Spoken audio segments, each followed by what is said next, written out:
এখন ঠিক আছো? হঠাৎ এমন হলো কেন? মোম ক্লান্ত মুখে উত্তর দিল। জি ঠিক আছি। আমিও বুঝতে পারছি না কেন এমন হলো। হয়তো গরমের জন্য, তাছাড়া তৈলাক্ত খাবার খাওয়ায় এমনটা হতে পারে। কারণ আমি তৈলাক্ত খাবার একদম খেতে পারি না। গ্যাস্ট্রিকের ট্যাবলেট খেলে ঠিক হয়ে যাবে। মোম ক্লান্ত মুখে উত্তর দিল। দুপুরে খাবার খাওয়ার পর মোম যখন সবার সাথে বসেছিল তখন আচমকা পেট গুলিয়ে বমি চলে আসে। মোম তৎক্ষণাৎ মুখ চেপে দৌড়ে বাইরে এসে খোলা মাঠের এক জায়গায় গল গল করে বমি করে দেয়। মোমকে হন্তদন্ত হয়ে বাইরে যেতে দেখে আগুন তুরন্ত বউয়ের পিছু ছুটল। আকস্মিক বমি করতে দেখে আগুন ঘাবড়ে যায়। তড়িঘড়ি করে মোমের নিকট পৌঁছে ভরা মাঠের মধ্যে পাজা কোলে তুলে নিয়ে মেয়ে টিচার্সদের রেস্ট রুমে নিয়ে যায়। মাথাটা বুকে চেপে টিস্যু দিয়ে মুখটা মুছে দেয়। বোতল থেকে অল্প একটু পানি খাইয়ে দেয়। ফোনের বাতাসেও মোম ঘেমে একাকার, ফ্যানের বাতাসেও মোম ঘেমে একাকার। মুখশ্রীতে ক্লান্তি লেপ্টে রয়েছে। বউয়ের এই অবস্থা দেখে আগুনের বেগতিক অস্বাভাবিক ভাবান্তর। চিন্তায় বক্ষ কণ্ঠক ধরফর করতে লাগলো। ডাক্তার ডাকতে চাইলে মোম বাধা প্রদান করে। কিয়ৎকাল পর মোম নিজেকে একটু স্বাভাবিক সুস্থ মনে করলে আগুনকে জানায় সে ওয়াশরুমে যাবে। তখন আগুন ওকে ধরে ওয়াশরুমে নিয়ে আসে। মোমের কাজ জড়িয়ে ধরে শান্ত কণ্ঠে শুধালো। হেঁটে যেতে পারবে নাকি কোলে নিতে হবে? মোম পিটপিট করে তাকায়। মিহির স্বরে ঠোঁট উল্টে জবাব দেয়। পারবো। আর আপনি সবার সামনে তখন কোলে কেন নিয়েছিলেন? সবাই কেমন ড্যাব ড্যাব করে তাকিয়েছিল। আমার বুঝি লজ্জা করেনি? আগুন গম্ভীর কণ্ঠে জানায়। তোমার লজ্জা তোমার কাছে রাখো। আমার বউ অসুস্থ হয়ে পড়েছে আর তুমি আমাকে লোকলজ্জার ভয়ে হাত গুটিয়ে বসে থাকতে বলেছো? যদি সিরিয়াস কিছু হয়ে যেত লোকজন পারতো আমাকে আমার বউ সুস্থ সবল ফিরিয়ে দিতে? পারতো না। তাহলে আমি কেন তারা কি ভাবছি সেটা নিয়ে মাথা ঘামাবো? মোম হাঁ করে পলকহীনভাবে চেয়ে আছে। সে কি বোঝাতে চাইলো আর আগুন তার উল্টোটা বুঝে বসে আছে। স্বাভাবিকভাবে যা বোঝাতে চেয়েছে আগুন সেটা তিলকে তাল বানিয়ে ফেলেছে। বমি করায় মাথা ঘোরাচ্ছে। তাই মোম পাল্টা কিছু বলল না, নয়তো কয়েকটা কড়া কথা শুনিয়ে দিত। এই লোক সবসময় বাড়াবাড়ি করবে আর মোমকে লজ্জায় ফেলবে। এখন কিছু বললে সেটার প্রেক্ষিতে শত অযৌক্তিক কথাবার্তা খাড়া করে ছাড়বে। তার থেকে মৌনতা বজায় রাখা শ্রেয়তর। সূর্যের রক্তিম আভা ডুবে গিয়ে গোধূলি বেলা তখন দিন শেষ হতে শুরু করে এবং সন্ধ্যার আলো আস্তে আস্তে ছড়িয়ে পড়ে। তখন প্রকৃতি যেন নতুন এক জাদুতে রূপান্তরিত হয়। এই সময়টাতে চারপাশে এক অপূর্ব নীরবতা বিরাজ করে, যা মনকে শান্তি এবং প্রশান্তিতে ভরিয়ে তোলে। যদিও ঋতুভেদে আবহাওয়া সমান থাকে না, ভিন্নতা দেখা যায়। মোমের শরীর খারাপ হওয়ার দরুন আগুন বেশিক্ষণ কলেজে থাকেনি। বিকেলের সাংস্কৃতিক অনুষ্ঠান দেখার মন মানসিকতা হয়ে ওঠেনি। মোম থাকতে চেয়েছিল, কিন্তু আগুন চোখ রাঙাতেই আর কিছু মুখ ফুটে বলতে পারেনি। অগত্যা আগুনের কথায় সম্মতি প্রকাশ করে কলেজ থেকে বেরিয়ে এসেছে। কলেজ থেকে বেরিয়ে আগুন কাছাকাছি হসপিটালে গিয়ে একজন মহিলা ডক্টরের কাছে মোমকে নিয়ে গিয়েছিল। মোম ডক্টর দেখাতে নিষেধ করেছিল, তবে আগুন তার কথা শুনেনি। মোমকে ভালোভাবে চেক করে বর্তমান কন্ডিশন দেখে ডক্টর বলেছেন প্রেশার লো, সেজন্য এমনটা হয়েছে। কিছুদিন রেস্ট নিলে আর স্বাস্থ্যকর খাবার খেলে ঠিক হয়ে যাবে। গাড়ির ভেতর সিটে মাথা এলিয়ে মোম গাল ফুলিয়ে চুপ করে বসে আছে। আগুন হাত বাড়িয়ে মোমের কপাল চেক করলো। তাপমাত্রা ঠিকঠাক। আগুন মনে মনে কিছুটা স্বস্তি পেল। মোমের হাতের উল্টো পিঠে চুমু দিয়ে অত্যন্ত শীতল গলায় ডাকলো। মোম। মোম নিশ্চুপ, কোনো হেলদোল নেই। আগুন চোখে আসে খানিকটা। শক্তপোক্ত এক হাত মোমের কোমল গালে ঠেকিয়ে শীতল গলায় প্রশ্ন করলো। বেশি খারাপ লাগছে? মোম ক্ষীণস্বরে হাওড়ালো। চিন্তা করবেন না, বমি করায় মাথাটা একটু ঘুরছে, এছাড়া কোনো খারাপ লাগছে না। আগুন শান্ত হতে পারল না। চিন্তা থেকেই যাচ্ছে তার। মোমের কপালে চুমু খেয়ে গাড়ি স্টার্ট দিল। ফ্ল্যাটে ফেরার রাস্তায় নাইমার হসপিটাল পড়ে। মূলত হসপিটাল পেরিয়ে আগুনকে কলেজ যেতে হয়। হসপিটালের কাছাকাছি আসতেই সে বৃদ্ধর দেখা মিলল, যাকে আগুন বৃদ্ধাশ্রমে থাকার ব্যবস্থা করে দিয়েছিল। আগুন গাড়ি পার্ক করে বৃদ্ধর কাছে আসলো। বৃদ্ধ হসপিটালের গেটের পাশে হাঁটু ভেঙে ধুলাবালির মধ্যে বসে আছে। মোম ভ্রু কুচকে তাকায়। পর মুহূর্তে সেও গাড়ি থেকে নেমে আগুনের পাশে এসে দাঁড়ায়। আগুন কোমর বাঁকিয়ে ঝুঁকে বৃদ্ধকে শুধায়। দাদু, আপনি এখানে কি করছেন? বৃদ্ধ চশমার ফাঁকে ঘোলাটে নয়নমণি দ্বারা আগুনের দিকে তাকিয়ে হেসে ফেলল। হাত নাড়িয়ে তাকে কাছে ডাকলেন। আগুন আর একটু বৃদ্ধর কাছে গেল। বৃদ্ধ মৃদু স্বরে জানালেন। ছেলের বউ একটা দুর্ঘটনায় পঙ্গু হয়ে গিয়েছে, এই হাসপাতালে ভর্তি হয়েছে। বউয়ের মামা বড়লোক, তাই ভাগ্নিকে ভালো হাসপাতালে ভর্তি করিয়ে চিকিৎসা করাচ্ছে। আমি এসেছি নাতনি নাতনিদের এক পলক দেখতে, সাথে বৌমাকে একবার দেখে যাব। বৌমা আমার মুখ দর্শন করতে চায় না, আমাকে হাসপাতালের ভেতর ঢুকতে দিচ্ছে না, সেই জন্য দুপুর হতে গেটের বাইরে বসে আছি। আগুন হতভম্ব হয়ে জানতে চাইল। তাই বলে এতক্ষণ ধরে বসে থাকবেন? কষ্ট হচ্ছে না? যাদের কাছে আপনার কোনো মূল্য নেই, কেন তাদের বিপদে বারবার ফিরে আসেন? বৃদ্ধ রক্ষী কটরে জমে থাকা নোনা জল গাল বেয়ে গড়িয়ে পড়ল। আগুন আলতো করে তা মুছে দিল, মাথা নাড়িয়ে কাঁদতে নিষেধ করলো। তাদের কাছে আমার মূল্য না থাকলেও আমার কাছে তাদের মূল্য অনেক। তারা যতই অস্বীকার করুক, আমি তো তাদের অস্বীকার করতে পারি না দাদু ভাই, আমি তো ওদের বাবা। বলো। আগুন ফোঁস করে তপ্ত শ্বাস টেনে গমগমে গলায় বলল। এখানে আর কতক্ষণ বসে থাকবেন? চলুন আপনাকে পৌঁছে দিয়ে আসি। বৃদ্ধ যেতে রাজি হলো না। তার এক কথা, তিনি তাদেরকে একবার দেখে তবেই ফিরে যাবেন। আগুন আর জোর করলো না। মোমকে দেখে বৃদ্ধ ঠোঁট প্রসারিত করে হেসে বললেন। ওটা কে রে দাদু ভাই, নাদবো নাকি? আগুন ফিচেল হেসে উত্তর দেয়। জি দাদু। বৃদ্ধ তাকাতেই মোম তার নিকট গেল। মোমের মাথায় হাত বুলিয়ে হাস্যোজ্জ্বল মুখে বৃদ্ধ বলে উঠলেন। ভারী মিষ্টি মেয়ে, দোয়া করি আমার দাদু ভাইয়ের শতকোটি সন্তানের জননী হও। মোম বিষম খেল, অধরের হাসি উবে গেল। চক্ষুদয় বড় বড় করে হতভম্বের ন্যায় ফ্যালফ্যাল করে চেয়ে থাকলো। আগুন ঠোঁট কামড়ে মিটিমিটি হাসলো। মোম প্রতি উত্তরে কিছু বলল না, শুষ্ক ঢোক গিলল। ভদ্রতা সূচক মেকি হাসি উপহার দিয়ে গাড়ির কাছে চলে যায়। আগুন বৃদ্ধর সঙ্গে আরো কিছুক্ষণ কথা বলে চলে আসে। গাড়িতে উঠতে যাবে, তখনই পেছন থেকে কেউ ডেকে ওঠে। আগুন ভ্রুকুচকে তাকায়। নাইমাকে দেখে পুরুষালী দৃঢ় চোয়াল আরো শক্ত হয়ে ওঠে। রাগে শরীর গিজগিজ করছে, হাত দুটো মুষ্টিবদ্ধ করে ফেলল। নাইমার অযাচিত আগমনে মোম ভয় পেয়ে যায়। আগুনের পেছনে দাঁড়িয়ে বাহু আঁকড়ে পৃষ্ঠের শার্ট খামছে ধরে। আগুন দাম্ভিকতার সহিত বুকে হাত গুজে সিনা টানটান হয়ে দাঁড়ায়। নাইমা ওদের কাছাকাছি এসে দাঁড়ালো। মোমকে একবার দেখে বলে উঠল। অল্প কিছু সময় হবে, আমি দুটো কথা বলে চলে যাব। আগুন দাঁতে দাঁত পিষে গম্ভীর কণ্ঠে জানালো। সেদিন তোর শিক্ষা হয়নি তাই না? আবার এসেছিস তোর স্টুপিড মার্কা ড্রামা করতে। কোনো মেয়ে এতটা নির্লজ্জ ছ্যাচড়া হতে পারে সেটা তোকে না দেখলে বুঝতে পারতাম না। নাইমা মলিন হাসলো, ব্যথাতুর দৃষ্টিতে চেয়ে বলে। কথাটা বলেই চলে যাব। আগুন ভাবলেশহীন ভঙ্গিতে দাঁড়িয়ে রইল। নাইমা এগিয়ে গেল মোমের নিকট। মোম নিজেকে আগুনের সঙ্গে আরেকটু উঠিয়ে নিল। নাইমা অপরাধীর ন্যায় মাথা নিচু করে হাত জোর করে বলে ওঠে। আমাকে তুমি ক্ষমা করে দিও মোম, জানি আমি ক্ষমা পাওয়ার যোগ্য না, তবুও পারলে ক্ষমা করে দিও। একতরফা ভালোবাসে অন্ধ হয়ে তোমার সাথে যেটা করেছি তার জন্য আমি অনুতপ্ত। আগুন ভ্রুচিয়ে জিজ্ঞেস করে। মন থেকে ক্ষমা চাইছিস নাকি আবার কোনো কূটনৈতিক কাজ করার কথা ভাবছিস? নাইমা তাচ্ছিল হাসলো, চোখ দুটো ছলছল করে উঠল। এটাই তার পাওনা। সে কাজে এমন করেছে যার জন্য তাকে বিশ্বাস করার প্রশ্নই আসে না। মন থেকে চেয়েছি মোম, শুধু একবার বলো তুমি আমাকে ক্ষমা করে দিয়েছো। তুমি ক্ষমা না করলে আমি যে মরেও শান্তি পাবো না। মোম কারো কষ্ট দেখতে পারে না, নরম মনের মানুষও। সাইড থেকে অল্প মাথা বের করে ছোট করে উত্তর দিল। আপনি অনুতপ্ত, নিজের ভুল বুঝতে পেরেছেন, এটাই অনেক। বলে চুপ হয়ে গেল, আর কথা বাড়ালো না। আগুনের পিঠে মুখ গুজে দাঁড়িয়ে রইল। আগুন ভারীক্ষে নিঃশ্বাস ছেড়ে চওড়া গলায় বলল। মোম তোকে ক্ষমা করে দিলেও আমি তোকে এই জীবনে ক্ষমা করব না কখনো। নাইমা ব্যাকুলতা সমেত আহত চোখে তাকায়। নেত্রোদয় জলে টইটম্বুর হয়ে গিয়েছে। অনিমেষ চেয়ে থাকলো ছুটন্ত গাড়ির দিকে। আগুনের 4 চাকাওয়ালা গাড়িটা সাই সাই করে ছুটে চোখের আড়াল হয়ে গেল। রাফি কলেজ থেকে কিছু একটা কাজে নাইমার হসপিটালে এসেছিল। গেটের বাইরে প্রতিমধ্যে আগুন আর নাইমাকে কথা বলতে দেখে সহসা দাঁড়িয়ে গেল। ওদের সকল কথাবার্তা শুনেছে রাফি। নাইমা তখনও একই জায়গায় ঠাই দাঁড়িয়ে রয়েছে। রাফি এগিয়ে যায়। নাইমার নিষ্পলক চাহনি পর্যবেক্ষণ করে কিছুটা চিৎকার করে বলে উঠল। ডাক্তার ম্যাডাম, কি খবর?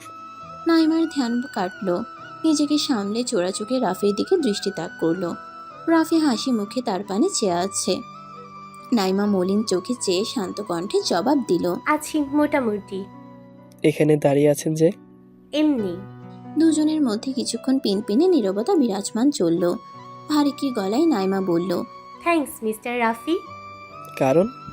সেদিন আমাকে প্রোটেক্ট করার জন্য। রাফি ফিচেল হেসে বলল, মানুষ হিসেবে নিজের কর্তব্য পালন করেছিলাম মাত্র। আবারও দুজন মৌনতা পালন করলো। হঠাৎ রাফি মোহনীয়তা ঢেলে আবেগীয় গলায় বলে উঠল, অতীতের কথা ভেবে বর্তমানকে নষ্ট করার কোনো মানে হয় না। যা হয়ে গিয়েছে বলে নতুন করে নতুনভাবে জীবন শুরু করলে মন্দ হয় না।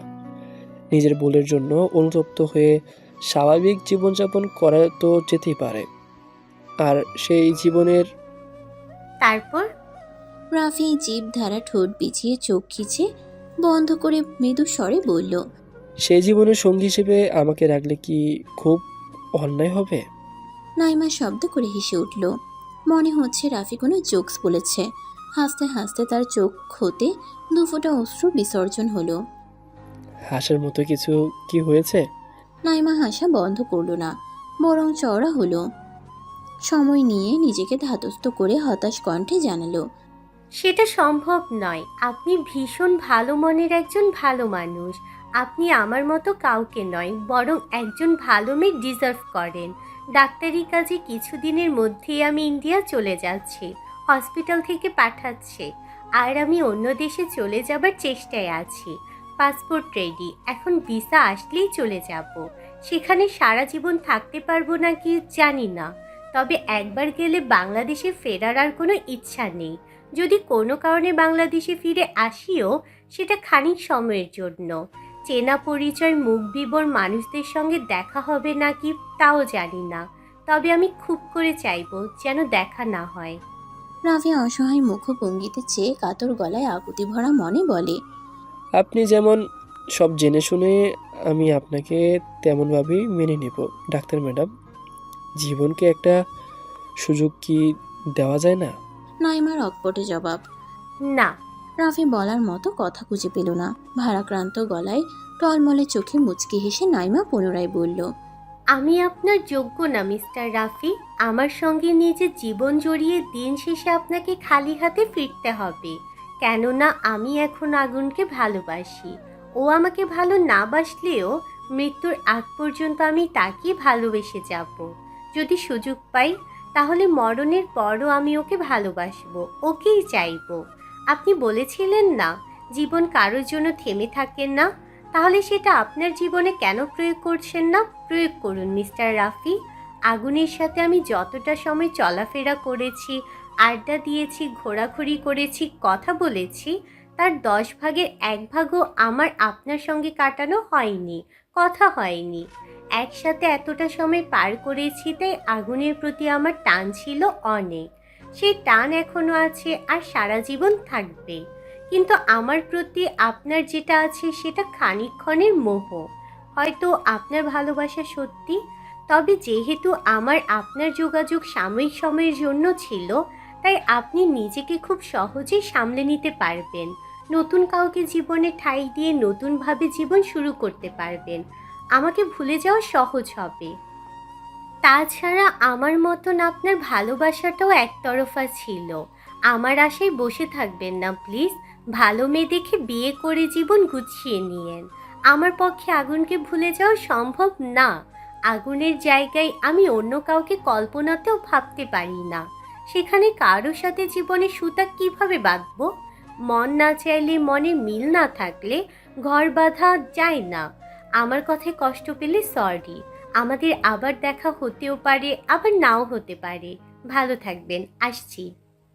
কথার ইতি টেনে পেছন ফিরে নাইমা পা বাড়ালো তার নিজ গন্তব্যে। সে এখন নিজের মতো করে আগুনের না পাওয়া ভালোবাসার স্মৃতি আঁকড়ে ধরে বাঁচার চেষ্টা করবে। অমায়িক ধোঁয়াশায় জড়ানো নিকোষ কালো এই ধরনীতে তার অস্তিত্ব খুঁজে বেড়াবে। হাতের করুণ ভাগ্য রেখা তার শূন্যের কোঠায়, তবুও সে থামবে না। ভিনদেশে পাড়ি জমিয়ে শান্তিপূর্ণ নিঃশ্বাস ত্যাগ করার জন্য এই সংগ্রাম চালিয়ে যাবে। কিন্তু আজও কি স্বস্তির প্রশান্তিদায়ক নিঃশ্বাস ছাড়ার সুযোগ হবে তার? রাফি ভাঙ্গা হৃদয় নিশ্চুপ হয়ে নিষ্পলক চেয়ে রইল নাইমার প্রস্থানের দিকে। বক্ষস্থলে চিনচিনে শুকনো ব্যথা অনুভব করল। প্রকট দৃষ্টিতে উন্মুক্ত নীলিমাতে চোখ বুলিয়ে দীর্ঘশ্বাস ছাড়ল। বর্তমান গুমট বাতাবরণ আবহাওয়ায় অল্প স্বল্প শীত শীত ভাব। এই স্বল্পতা ঠান্ডা ভোর সকালে অনুভব করা যায়। দুপুর সময়টা আসতেই সেটা থাকে না। ভ্যাপসা গরমের সময় শুরু হয়ে যায় তখন। সূর্য থেকে যে বিকিরণ প্রক্রিয়ায় ধরণীভূত তাপ আসে, সেই তাপ জড় মাধ্যমের সাহায্য ছাড়াই উষ্ণ বস্তু থেকে শীতল বস্তুতে সঞ্চারিত হয়। দিনের আলো ফোটার আগে ভোর পাখিগুলো নিঃস্বরে আপন ছন্দে গলা ছেড়ে কলকলিয়ে গান গাইতে গাইতে খাবারের সন্ধানে বেরিয়ে পড়ে। ভোর প্রকৃতিতে বৃক্ষলতা সতেজতা ঘেরা থাকে। বিন্দু বিন্দু জলকণারা উকি দেয় সেথায়। চনমনে চিত্তে উজ্জ্বল হয়ে ওঠে ধরিত্রী। টয়রা কাপড়ের তৈরি ডিজাইন করা হলদেটে মাখন রাঙা জানালার পর্দা ভেদ করে সূর্যের শুকনো আলোক রশ্মি কিরণ রুমে প্রবেশ করছে। মৃদু হাওয়ায় উড়ছে রঙিন পর্দা। ঝলমলিয়ে উঠছে কক্ষের বিশেষ ধরনের পাথরের কারুকার্য শোভিত বেশ কিছু ফার্নিচার। বাইরের মৃদু আলোকিত রশ্মি মোমের চোখে পড়তেই কপাল কুঁচকে ফেলল সে। আর মোড়া ভেঙে উঠতে যাবে তক্ষুনি নিজের উপর ভারী কোনো অস্তিত্ব অনুভব করলো। পিটপিট করে চোখ খুলে নজর রাখলো সেথায়। আগুনের স্নিগ্ধতায় ভরপুর বাচ্চামো মুখমণ্ডল ভেসে উঠল চক্ষুদ্বয়ের সম্মুখে। শোল প্রান্ত গোটানো তার এলোমেলো চুলে, ঠোঁট জোড়া নিভৃত্তে কিঞ্চিত বেঁকে রয়েছে। মোমের অনাবৃত দেহের বক্ষ ভাঁজে মুখ লুকিয়ে পরম শান্তিতে ঘুমিয়ে আছে। লোকটার ভারিক্ষী তপ্ত নিঃশ্বাস মোমের গলায় পড়ছে। সাপের মতো শক্ত করে পেঁচিয়ে নিজের সঙ্গে আষ্টেপৃষ্টে জড়িয়ে রেখেছে। মোমের পেলব হাত গুজে দিল ব্যক্তিগত পরিষ্টির চুলের ভাঁজে। আলতো করে টেনে নিল তা। বুকের সঙ্গে গাল লাগায় ঠোঁট জোড়া চোখা হয়ে আছে। দেখতে অনেকটা পাখির ঠোঁটের মতো লাগছে। মোম পদ্মকুড়ির ন্যায় ঠোঁট মেলে এক পেশে হাসল।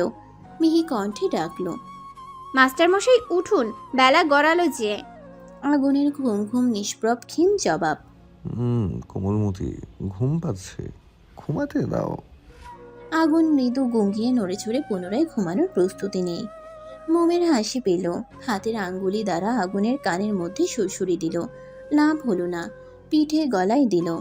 একই অবস্থা, কোনো হেলদোল নেই। মোমের মনটা খারাপ হয়ে গেল। এই লোকের সুরসুরি নেই নাকি? মোমকে এমন ছোঁয়া দিলে এতক্ষণে তার অবস্থা বেগতিক অস্বাভাবিক হয়ে যেত। মোম ঠেলে আগুনকে সরিয়ে দিতে চাইল, তবে তার চুনোপুটি হস্তে সেটা সম্ভব হলো না। নিজেও নড়তে পারছে না। আগুন তার ভারী শরীরের অর্ধেক ভার মোমের উপর দিয়ে রেখেছে। মোম ঠোঁট উল্টে হালকা চেঁচিয়ে বলে ওঠে, উঠুন বলছি, এত সকাল পর্যন্ত পড়ে পড়ে ঘুমানো মোটেই উচিত নয়। আগুন বিরক্ত হলো। ঘুম কেটে গিয়েছে। আজকে তার কলেজে যেতে হবে না। ছুটি পেয়েছে, তাহলে এত তাড়াতাড়ি ওঠার কী প্রয়োজন? মেজাজ খারাপ হলো। সজোরে মোমের গ্রীবায় শুকনো দাঁতের শক্তি প্রয়োগ করলো। ব্যথায় কুকড়ে গেল মেয়েটা। ক্ষীণ স্বরে ব্যথাতুর আওয়াজ তুলল। এতে আগুনের কোনো ভাবান্তর ঘটল না। ভাবলেশহীন ভঙ্গিতে রইল। মোম দুম করে আগুনের উন্মুক্ত পিঠে আঙ্গুল মুষ্টি করে বদ্ধ কিল বসিয়ে দিল। আগুন চকচকে দন্তপাটি বের করে হেসে ফেলল। মোম কি তাকে সত্যি মেরেছে? আগুনের বিশ্বাস হচ্ছে না। মনে হয়েছে কোনো নরম তুলতুলে জিনিস পিঠের উপর পড়েছে। আগুন সন্তর্পণে বাড়িসে শুয়ে পড়ল। মোমকে বলিষ্ঠ হাতে পিষ্টন করে নিজের উপর নিয়ে নিল। কপালে চুমো খেল দৃঢ়তা সমেত। মুখের উপরে আসা চুলগুলো কানের পিঠে গুঁজি দিয়ে ঘুম চালানো মাদকতা গলায় বলল, বেশি সকাল তো হয়নি, সবে ভোরের আলো ফুটেছে, এখন উঠে কি করবে? মোম বিরতিহীনভাবে অন্যদিকে চেয়ে ফ্যাচ ফ্যাচ স্বরে আওড়ালো, নাস্তা বানাতে হবে না? তাছাড়া ভোর সকালে ঘুম থেকে উঠতে হয়, দেরি করা ঠিক না। মোমের গালে নাক ঘষে আগুন নিরেট স্বরে বলে, বাসায় তো আর কেউ নেই যে তুমি ব্রেকফাস্ট না বানালে তারা খেতে পারবে না। দরকার হলে হোটেল থেকে নিয়ে আসবো, তবু তুমি এখন উঠতে পারবে না। আমি উঠতে দিব না, আমার সাথে লেপ্টে শুয়ে থাকতে হবে। মোম মুখ ছামটি মারল। আগুন ভ্রুযুগল কুচকে ফেলল। বিষয়টা ভালো লাগলো না। চোয়াল ধরে চার জোড়া অষ্টপুট একত্রে মিলিত করে দিল। আকস্মিক আক্রমণে মোম চক্ষুদ্বয় বড় বড় করে তাকালো। আগুনের লাগামহীন বেলেল্লাপনা আচরণে বাধ্য হয়ে সঙ্গ দিল। সময় নিয়ে মোমের অধর ছাড়ল। মোমের গলায় আলতো কামড় দিয়ে ঠোঁট জোড়া সেথায় চেপে ধরে গুরু গম্ভীর স্বরে বলে ওঠে, আমাকে নিয়ে তোমার কোনো অভিযোগ আছে মম? মোম মাথা তুলে তাকায়। অবুঝ গলায় প্রশ্ন করল। আপনি ঠিক কি বলতে চাইছেন? আগুন রাশবাড়ি কণ্ঠে জানালো, মানে আমাকে নিয়ে তোমার কোনো সমস্যা হচ্ছে কি না? আমার কাছে তুমি নিজেকে সুখী মনে করছো কি না, এসব জানতে চাইছি। রক্ত জবা অধর প্রসারিত করে মোম কিঞ্চিত মুচকি হাসল। নির্দ্বিধায় গালে কোমল এক হাত রেখে আগুনের নাকে টুপ করে একটা চুমো খেলো। ঘন পাপড়িযুক্ত নয়ল যুগল অল্প সংকুচিত করে দৃষ্টিতে দৃষ্টি মেলালো। পাতলা অধর নেড়ে নেড়ে উচ্ছ্বসিত কণ্ঠে জবাব দিল, আপনার মতো স্বামী পেয়ে যেই মেয়ে বলবে সে সুখ খুঁজে পায়নি, তাহলে আমি মনে করি পৃথিবীতে আর কোনো নারী তার স্বামীর কাছে সুখী হতে পারবে না। আগুন তৃপ্তিদায়ক প্রশান্তের নিঃশ্বাস ত্যাগ করল। মোমকে আরো শক্ত করে নিজের সঙ্গে মিশিয়ে উৎফুল্লতা স্বরূপ ভরাট গলায় বলল, তোমার মতো নরম মনের নরম স্বভাবের জীবন সঙ্গিনী পেয়ে আমি তার চেয়েও বেশি খুশি। আমার কোমলমতি সব সময় এভাবেই লুকিয়ে রাখবো আমার বক্ষ পিঞ্জিরায়। এই জায়গাটা একান্তই তোমার জন্য বরাদ্দকৃত। তুমি ছাড়া অন্য কারো প্রবেশ সারা জীবনের জন্য নিষিদ্ধ। সহনশীল উষ্ণ গরমের দুপুর, প্রকৃতির এক উজ্জ্বল এবং তপ্ত সময়, যেখানে সূর্যের তীব্র রশ্মি মাটি ও আকাশে এক অন্যরকম উষ্ণতা ছড়িয়ে দেয়। এই সময়টা যেন এক নতুন চ্যালেঞ্জ নিয়ে আসে, যেখানে প্রকৃতি তার সর্বাত্মক রূপে উপস্থিত থাকে। শীতল বাতাসে যদিও গরমের ছোঁয়া দেয়, তবুও তা এক অদ্ভুত প্রশান্তি আনে। তবে চৈত্রের সময়টাতে কাঁচা মরিচ, শসা ও তরমুজের মতো মৌসুমি ফলের বিক্রি শুরু হয়ে যায়, আর এগুলোর তাজা গন্ধ ভাসতে থাকে বাতাসে। ভর দুপুরে আনিকার কলেজের গেটের সম্মুখে গাড়ির সঙ্গে হেলান দিয়ে পা আড়াআড়ি ভাবে রেখে দাঁড়িয়ে রয়েছে আইমান। ব্রু কুচকে ঠোঁট জোড়া চোখা করে ফোন টিপছে আর বারবার গেটের দিকে নজর বোলাচ্ছে। সে কখন থেকে রাস্তায় দাঁড়িয়ে আনিকার জন্য অপেক্ষা করছে। অবশ্য দোষ আইমানের, এত তাড়াতাড়ি কেন এসেছে? আনিকা বলেছে বিকাল 3টার সময় আসতে, কিন্তু আইমান 1:30টায় চলে এসেছে। বিরক্তিতে নাক মুখ বিকৃত করে রেখেছে। ফর্সা মুখশ্রী লাল হয়ে গিয়েছে সূর্যের রোশনাইতে। অপেক্ষার প্রহরের সমাপ্তি ঘটিয়ে অবশেষে আগমন ঘটল আনিকার। হাঁপাতে হাঁপাতে আইমানের সামনে এসে দাঁড়ায়। দৌড়ে আসায় হয়রান হয়ে গিয়েছে। আইমান পকেট থেকে সুতির রুমাল বের করে। আনিকার শ্যামলাটে মুখশ্রীতে জমা হওয়া বিন্দু বিন্দু ঘামে ক্ষুদ্র ফোঁটা মুছে দিচ্ছে। আইমান শান্ত কণ্ঠে শোধালো, এত দেরি হলো কেন? আনিকা ব্যাগের সাইড থেকে পানির বোতল বের করে ঢকঢক করে পানি খেয়ে নিল। লম্বা শ্বাস টেনে জানায়, স্যার ক্লাস থেকে বের হচ্ছিল না। তিনি বের না হলে কিভাবে আসি বলুন? আচ্ছা, বিরক্ত হয়েছিলেন? আইমান পাল্টা প্রশ্ন করলো। নিজের উপর কেউ বিরক্ত হয়? আনিকা অবাক হয়ে ভাবুকতা সমেত ফ্যালফ্যাল করে তাকায়। আইমান একই ভঙ্গিতে ফের বলে ওঠে, তোমার উপর বিরক্ত হওয়া মানে তো নিজের উপর বিরক্ত হওয়া। তুমি তো আমার অর্ধাঙ্গিনী, অর্ধেক অঙ্গ আমার। নিজের উপর কিভাবে বিরক্ত হই বলো? আনিকা সন্দেহী গলায় ভ্রুছিয়ে জিজ্ঞেস করে। আপনার মুখের ভঙ্গিতে বিরক্তিকর আওয়াজ স্পষ্ট। আইমান ফিছেল হাসল। আনিকার গাল টিপে নরম কণ্ঠে বলল, আমি মূলত নিজের উপর বিরক্ত ছিলাম। তুমি নিষেধ করা সত্ত্বেও জলদি চলে এসেছিলাম। তবে তোমার মায়াবী মুখশ্রী দেখে এখন বিরক্তিকর ভাবটা চলে গিয়েছে। আনিকা চক্ষু হাসল। নিজ ইচ্ছায় আইমানের আঙ্গুলের ফাঁকে নিজের চিকন চিকন আঙ্গুল গুছে গভীর স্বরে অধর প্রসারিত করে বলল, ভালোবাসতে সবাই পারে, কিন্তু ভালোবেসে অপেক্ষা করতে সবাই পারে না। আইমান আনিকার চোখে চোখ রাখল। নজরে নজর মিলিয়ে ধীর চিত্তে আবেগময় গলায় বলে ওঠে, আমি পারি। আনিকা কটাক্ষ করে বলে, হ্যাঁ, সেটা কতখানি সত্যি তা তো দেখতেই পারছি। আইমান ভ্রুকুচকে জানতে চাইল, তুমি কি আমায় ইনডিরেক্টলি অপমান করলে? অপমান কেন করব? তোমার কথা শুনে মনে হচ্ছে। রাস্তায় দাঁড়িয়ে দাঁড়িয়ে ঝগড়া করবেন নাকি বাড়িতে ফিরবেন? আমি না, তুমি শুরু করেছো। আনিকা ভাবলেশহীনভাবে জবাব দিল। কে শুরু করেছে বোঝাই যাচ্ছে। চলুন কথা না বাড়িয়ে বাড়ি ফেরা যাক। আনিকাকে বাড়িতে পৌঁছে দিয়ে আইমান নিজ বাড়িতে ফিরে যায়নি, শ্বশুর বাড়িতে থেকে গিয়েছে। আর আজকে এখানে থাকবে বলেই মনস্থির করেছে। সানাউল্লাহ কিছু বলেননি, বরং তিনি খুশি হয়েছেন। কিন্তু আনিকা খুশি হতে পারছে না। তার বুকের ভিতর ধকধক করছে। কারেন্টের শক খাওয়া মানুষের মতো হাত পা কাঁপাকাঁপি করছে। আইমান বাড়িতে থাকলে ওকে জ্বালিয়ে মারবে। আল্লাহ মালুম কত উল্টোপাল্টা কাজ করে বসবে কে জানে। ভাবতেই আনিকার মুখভঙ্গি কাদো কাদো হয়ে গেল। ফ্রেশ হয়ে খাওয়া দাওয়া করে বিছানায় গায়ে লিয়ে দিয়েছে আইমান। হাত দুটো মাথার পেছনে দিয়ে গলা উঁচিয়ে দরজায় নজর বুলিয়ে রেখেছে আনিকা আসছে কিনা। হাত দুটো মাথার পেছনে দিয়ে গলা উঁচিয়ে দরজায় নজর বুলিয়ে দেখছে আনিকা আসছে কিনা। মাঝে মাঝে আনিকার সাথে শ্বশুর বাড়ি এসে রাত্রি যাপন করত। সেই সুবাদে এখানে আইমানের বেশ কিছু কাপড় চোপড় রয়েছে, তাই ফ্রেশ হয়ে পোশাক চেঞ্জ করে কি পরবে ভাবতে পারেনি।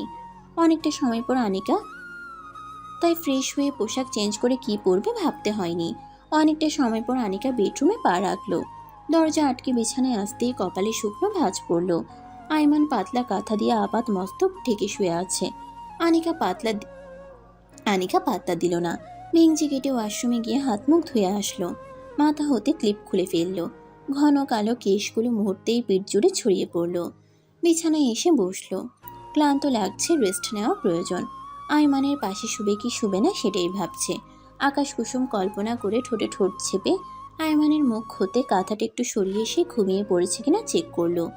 আইমানের চোখের পাতা কিঞ্চিত নড়বড় করছে। ঘুমিয়ে গিয়েছে নাকি ঘুমায়নি বোঝা মুশকিল। আনিকা ঠোঁট বাঁকিয়ে উঠে যেতে চাইলে তার আগে আইমান খপ করে আনিকার বাহু চেপে কাঁথার ভেতরে ঢুকিয়ে শক্ত করে জড়িয়ে ধরল। আনিকা হক চকিয়ে যায়। পেছন ফিরতে চাইলেও পারল না। আইমানের বুকের সঙ্গে তার পৃষ্ঠদেশ স্যাঁতস্যাঁতে মাটির ন্যায় মিশে আছে। পেটের উপর আইমানের হাতের বিচরণ। আনিকার লজ্জা লাগছে, হাঁসফাঁস বিমূর অনুভূতি হচ্ছে। কোনঠায় লজ্জাবতী প্রজাপতিরা উড়ে বেড়াচ্ছে। ছোটার জন্য প্রচণ্ডতায় ছটফট করছে। ঘাড়ে আইমানের পুরুষালী গরম তপ্ত নিঃশ্বাস আশ্রে পড়তেই ছটফটানি নিমিষে কনকনে শীতের মতো কাঁপাকাঁপিতে রূপ নেয়। আনিকার ব্যাকুলতা বুঝতে পেরে আইমান মিটিমিটি হাসল। উষ্ণ উষ্টপুট এগিয়ে আনিকার ঘাড়ে চুমু দিয়ে হিসিয়ে আইমান বলে, তিরিং বিরিং করছো কেন? একদণ্ড স্থির হয়ে থাকা যায় না? ছাড়ুন। ছাড়ার জন্য ধরেছি নাকি? আপনি না ঘুমাচ্ছিলেন? কে বলল? দেখে মনে হয়েছিল। আনিকার কানের পিঠে খোঁচা খোঁচা দাড়িযুক্ত নাক মুখ খসল আইমান। আনিকা বক্ষ গহ্বরে টিপটিপ করছে করতাল। উৎকণ্ঠিত নিষিদ্ধ স্থবির দমিয়ে রাখা কষ্টদায়ক হয়ে পড়েছে। শক্তি প্রয়োগ করে কিছুটা শরীর চাকিয়ে আইমানের বুকের ভেতর ঢুকে গেল। খামচে ধরল আইমানের কাঁধের টি শার্ট। আইমান মৃদু হাসল। অনুভূতির জোয়ার প্রগাঢ়তা করতে আনিকার ঘাড়ে মুখ ডুবিয়ে উদরে শীতল হাতের পরশ দিল। সর্বাঙ্গে হুঙ্কার দিয়ে শিউরে উঠল নাজুক মেয়েটা। আনিকার ঘন ঘন রুদ্ধশ্বাস অনুসন্ধানের তোপে মেয়েলি বক্ষ বিভাজন উঠানামা করছে, যা আইমানের উষ্ণ বুকের সঙ্গে মিশে রয়েছে। আনিকাকে জ্বালাতে গিয়ে আইমান নিজেই বেসামালে বুধ হয়ে নিয়ন্ত্রণ হারালো। মনোগহীনে সংকীর্ণ গণ্ডের ইচ্ছাগুলো মাথাচাড়া দিয়ে উঠল।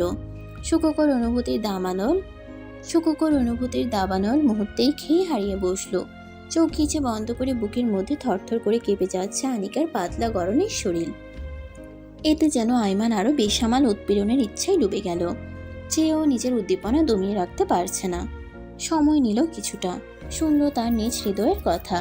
ঝটকা মেরে আনিকাকে বুক থেকে সরিয়ে দিল। অপেক্ষা করল না। পিছনে হাত নিয়ে আনিকার জামার ফিতা একটানে খুলে ফেলল। আনিকার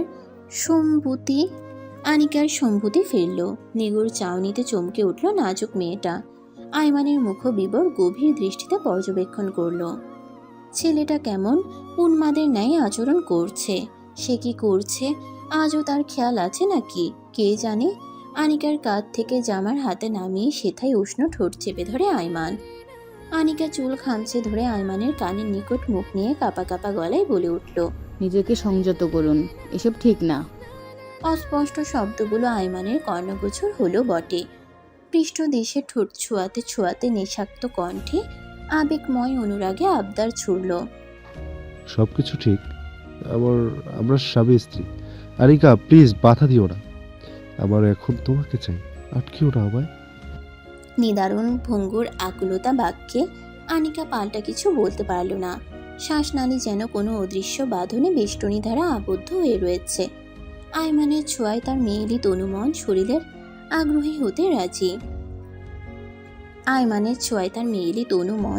আগ্রহী হতে রাজি। আনিকা উৎকণ্ঠিত পেল্লব হাতে আইমানের পিঠ আঁকড়ে ধরে নির্বিঘ্নে সাই জানালো সর্বনাশ সুমধুর আহ্বানে। আনিকার সম্মতি পেতেই আইমান আরো বেপরোয়া হলো। ব্যস্ত হস্তে আনিকার জামা খুলে ফেলল।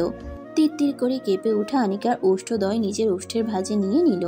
কোমরে চাপ প্রয়োগ করে নিজের উন্মুক্ত শরীরের সঙ্গে গভীর চাপ কোমরে চাপ প্রয়োগ করে নিজের উন্মুক্ত শরীরের সঙ্গে গভীরভাবে মিশিয়ে প্রেম নিবেদন করতে ব্যস্ত হয়ে পড়ল।